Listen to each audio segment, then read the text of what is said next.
संगीता सिंह और आज हम पढ़ने वाले हैं कक्षा 10वीं विषय हिंदी का पाठ 5.3 शील के बैरवै छंद, जिनके कवि हैं शेषनाथ शर्मा शील जी।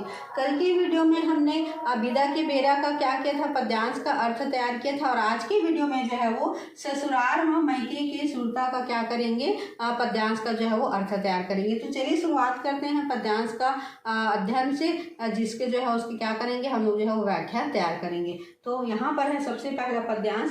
यहाँ परे है आज रावत हाट, अरे कौआ बैठ गे कौरा बाट, दोनों गांव के देव करव सहाय, मोर लेवाल जुच्छा कभी झन जाए। तो कल के तरीके से फिर हम लोग तैयार करेंगे। कल हमने क्या किया था, संदर्भ, प्रसंग, व्याख्या और विशेष तैयार किया था।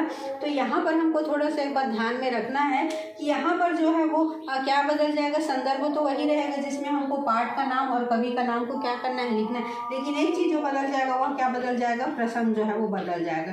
प्रसंग में कल हम क्या लिखे थे कि विदा के समय जो घटना घटती है या जो बात होती है उसको हमने क्या किया था, वर्णन किया था। अभी जो है वो जिसमें हम लोग प्रसंग में लिखेंगे उसमें जो ससुराल में मैके की सुरता क्या करेंगे, लिखेंगे। तो यहाँ पर आप प्रसंग में लिखेंगे कवि जो है वो ससुराल में मैके की सुरता का क्या किया है, वर्णन किया है करके।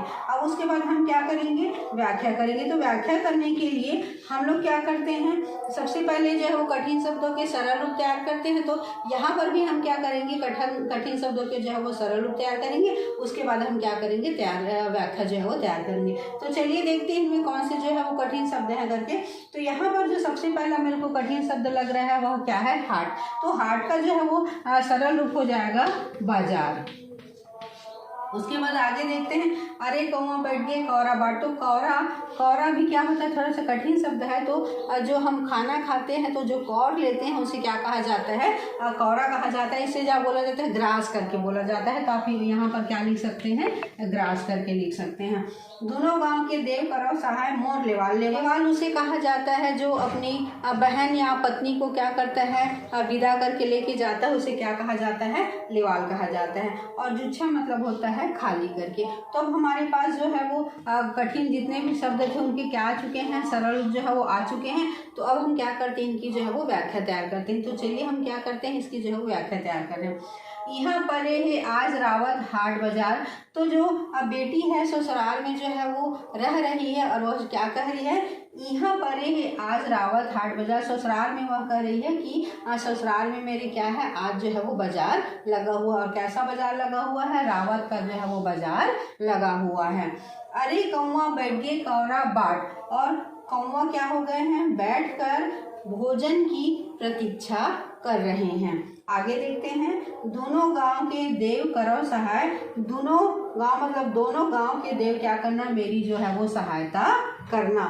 मोर लेवाल जुच्छा कभी झन जाए। और मुझे जो विदा करके लेकर जाने वाले हैं वह कभी जो है वो खाली हाथ ना जावे। फिर से इसको एक बार रिपीट कर देते हैं। यहाँ पर बेटी कहती है कि आज मेरे ससुराल में जो है वो रावत का बाजार लगा हुआ है, कौआ बैठकर भोजन की प्रतीक्षा कर रहा है, दोनों गांव के देव मेरी सहायता करना, मुझे विदा कर लेकर जाने वाले कभी खाली हाथ न जावे। इस तरीके से हमारा क्या कंप्लीट हो गया, व्याख्या कंप्लीट हो गया। और अब हमको क्या लिखना है, विशेष लिखना है। तो विशेष में हम कल बताई थी मैं किस तरीके से, भाषा क्या है, सरल है, सहज है, साथ ही जो है वो कौन सा छंद है, तो जो है वो बैरवै छंद है करके। और यहाँ पर जो पहले हमने जो पद्यांश पढ़ा हुआ था विदा के बेरो, उसमें कौन सा गुण था, माधुर्य गुण था। लेकिन जो ससुराल में मैके की जो सुरता है उसमें जो है वो कौन सा गुण है, प्रसाद गुण है। तो इस तरीके से हमारा इसमें का जो है वो ससुराल में मैके की सुरता का पहला पद्यांश क्या हो गया है, पूर्ण। अब देखते हैं दूसरे पद्यांश को।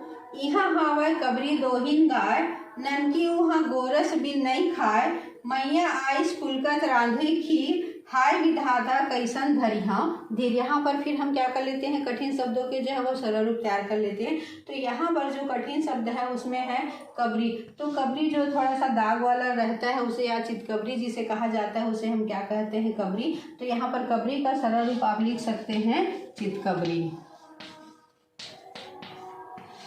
उसके बाद और है गोरस। जो गाय का दूध होता है उसे क्या कहा जाता है, गोरस कहा जाता है। तो इसका मैं यहाँ पर लिख देती हूँ, गाय का दूध।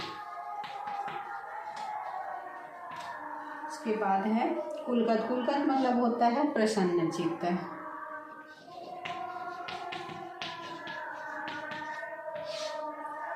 प्रसन्नचित्त हो गया। और उसके बाद हम देखते हैं क्या है करके रांधे। तो रांधे मतलब होता है अब भोजन बनाए या जो है भोजन पकाना को क्या कहा जाता है, रांधे करके बोला जाता है। भोजन बनाए।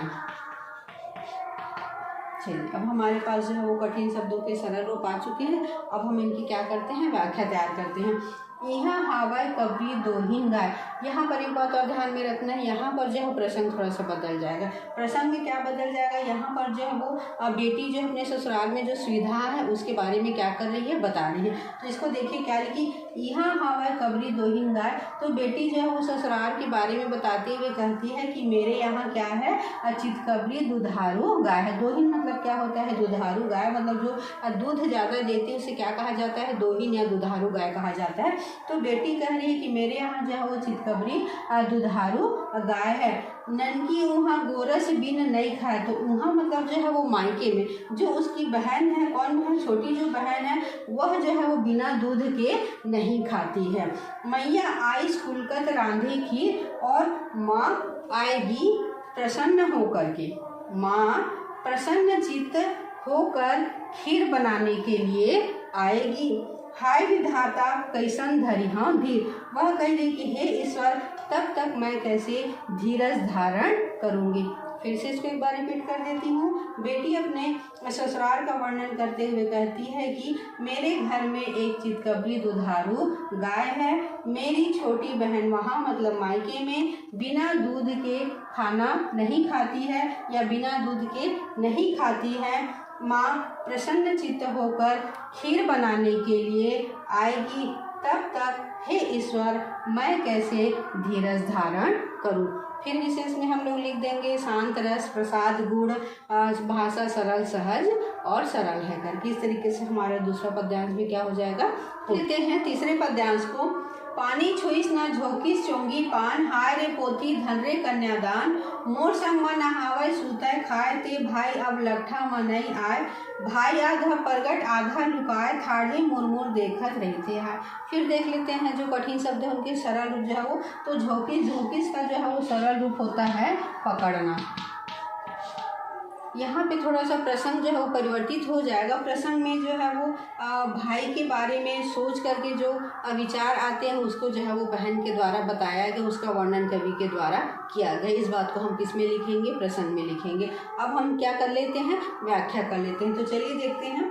पानी छुईस न झोंकिस चोंगी पान। तो यहाँ पर जो है वो बहन विचार कर रही है कि उसका भाई जब आया था तब वह क्या किया था, पानी छुईस न झोंकिस चोंगी पान। वह पानी भी नहीं पिया, ना ही उसने जो है वो कुछ भी ग्रहण किया।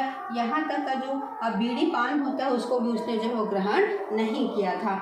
हाय रे पोथी धन रे कन्यादान, मतलब कन्यादान की कैसी अजीब जो है वो रीत बनाई गई है। मोर संग में नहावय सूतय खाए। जो भाई मेरे संग में क्या करता था, नहाता था, सोता था, क्या करता था, खाता था। ते भाई अब लट्ठा म नहीं आ। वह भाई अब जो है वो मेरे पास नहीं आता है। भाई आधा प्रगट आधा लुकाए, कभी दिखाई देता है और कभी क्या हो जाता है, वह छिप जाता है। ठाढ़े मुरमुर देखत रही थे हाय। मैं जो है वो खड़े हो करके हाथ में हाथ रख करके उसकी क्या करते रहती हूँ, मैं प्रतीक्षा करते रहती हूँ। बस फिर से इसको रिपीट कर देती हूँ मैं। भाई पानी भी नहीं पिया था, न उसने कोई ग्रहण किया था, यहाँ तक का बीड़ी पान भी उसने जो है वो नहीं लिया था। मतलब कन्यादान की कैसी अजीब रीत है कि जो मेरे संग नहाता था, सोता था, खाता था, वह भाई अब मेरे पास जो है वो नहीं आता है। कभी दिखाई देता है और कभी क्या हो जाता है, छुप जाता है। खड़े खड़े मैं हाथ में हाथ धरे हुए उसकी मैं प्रतीक्षा करते रहती हूँ। इस तरीके से हमारा इस पद्यांश का अर्थ भी क्या हो गया है, पूर्ण हो गया। और इस पर विशेष देखेंगे तो विशेष में वही जो है हो जाएगा, बैरवा छंद हो जाएगा, प्रसाद गुण हो जाएगा, भाषा सरल और सहज है करके।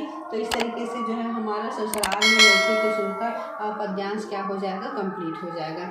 तो अगर आप लोगों को यह वीडियो पसंद आया होगा तो like, comment, share and subscribe कीजिएगा।